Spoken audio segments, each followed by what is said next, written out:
and last name? Chris Watts, W-A-T-T-S. Wow. What's going on right now around your house? Right now, it's you got K-9 units, the sheriff's department. Everybody's like they're doing their best right now to figure out like if they can get a scent, see where they went. If they went on foot, they went in a car, or they went somewhere. And right now, it's just like they've been on point. They're going through the house trying to get a scent, and hopefully they can pick something up to where it's going to lead to something. Chris appeared to be the kind of man people rarely questioned. He was soft-spoken, polite, and predictable. He worked long hours, came home on time, and lived what looked like a stable family life in a quiet Colorado neighborhood. From the outside, there was nothing alarming about him. He was not loud, aggressive, or dramatic. He blended in. And that is exactly why this case continues to disturb people years later. Chris married Shannon Watts in 2012, and early in their relationship they seemed deeply connected. Shannon was confident, energetic, and expressive. She loved sharing her life with others, especially online. Her social media pages were filled with videos of her children laughing, family trips, and messages about love and perseverance. Chris appeared supportive, though quiet. He often stood behind the camera, smiling but saying very little. Friends described him as shy but dependable, someone who did not like conflict and preferred routine. As time went on, the pressures of adulthood began to weigh heavily on the marriage. Financial problems followed the couple for years. They filed for bankruptcy in 2015, and although they continued living in a large house, money remained a constant source of stress. Shannon was the more dominant personality in the relationship, handling most decisions and finances. Chris, by contrast, withdrew emotionally. He rarely spoke about his feelings and instead buried himself in work and silence. By 2018, the emotional distance between them had grown impossible to ignore. Chris had changed physically as well. He lost weight, began exercising intensely, and focused more on his appearance. Shannon noticed the shift and sensed something was wrong. Text messages between them during that time show her confusion, fear, and desperation to save the marriage.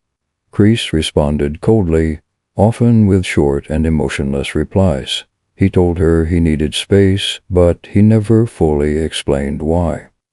That summer, Shannon traveled to North Carolina with their 2 daughters, Bella and Celeste, to visit family. Chris stayed behind in Colorado. This period of separation became a turning point. During this time, Chris began an affair with a co-worker, Nicole Kessinger. Their relationship escalated quickly. They went on dates, talked for hours, and discussed a future together. Chris told Nicole that he was in the process of separating from his wife. He claimed the marriage was already over. Nicole later stated that she believed him. Behind the scenes, Shannon was pregnant with her 3rd child. She was excited and hopeful, believing the baby might help bring the family closer together. She shared ultrasound photos and messages of love online, while privately struggling with her realization that her husband was emotionally absent. Chris, meanwhile, began to imagine a life without responsibilities, without debt, and without a family. Instead of confronting his situation honestly, he chose deception. In the early hours of August 13, 2018, Shannon returned home from a business trip to Arizona. He arrived around 1:48 a.m., exhausted and unaware that this would be the last night of her life. According to Chris, they had an emotional conversation about their failing marriage. What happened next would later be pieced together through confessions and evidence. By the morning, Shannon and the children were already dead. When the sun rose that day, Chris acted as though nothing had happened. He went through the motions of a normal morning, yet something was deeply wrong. Shannon failed to attend a scheduled doctor's appointment, which immediately raised concern. Her close friend Nicole Atkinson knew this was unusual behavior. Shannon never missed appointments and never went anywhere without her phone.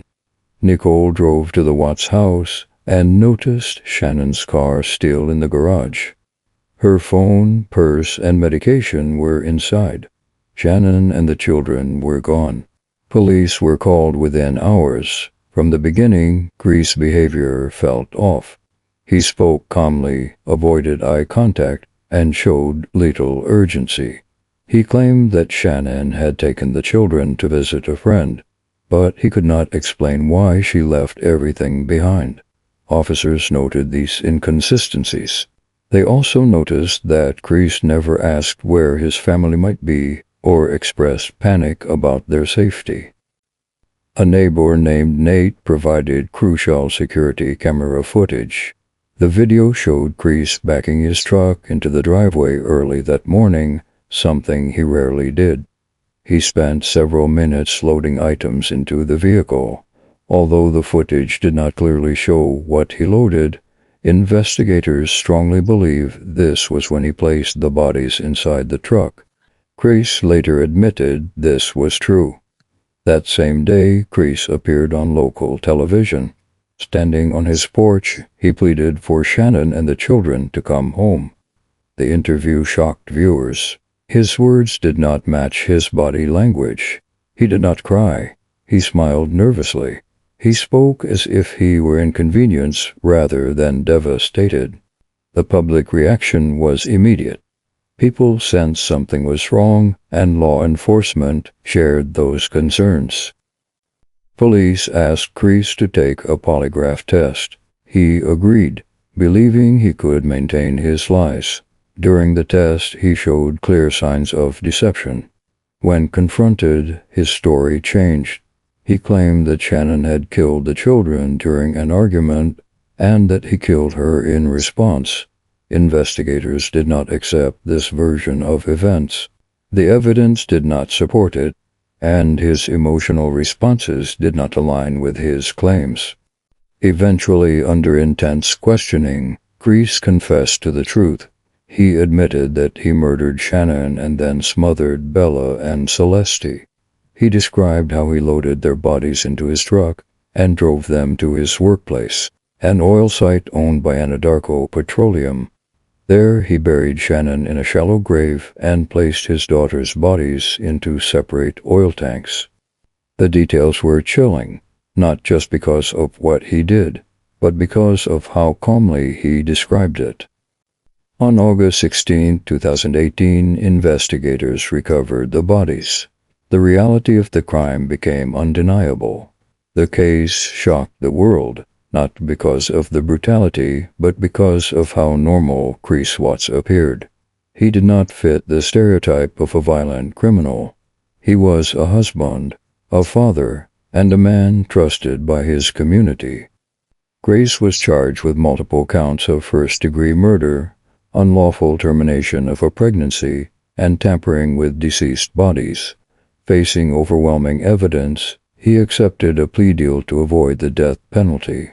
In November 2018, he was sentenced to 5 life sentences without the possibility of parole. The aftermath of the case left deep scars. Shannon's family lost a daughter and grandchildren. The public was forced to confront how easily evil can hide behind normal appearances. Chris Swartz's case remains one of the most disturbing examples of family annihilation in modern history. It's not a mystery of what happened. It is a lesson in how denial, deception, and selfish desire can lead to irreversible destruction. Thank you for watching this content, and if you want more videos like these, please consider subscribing.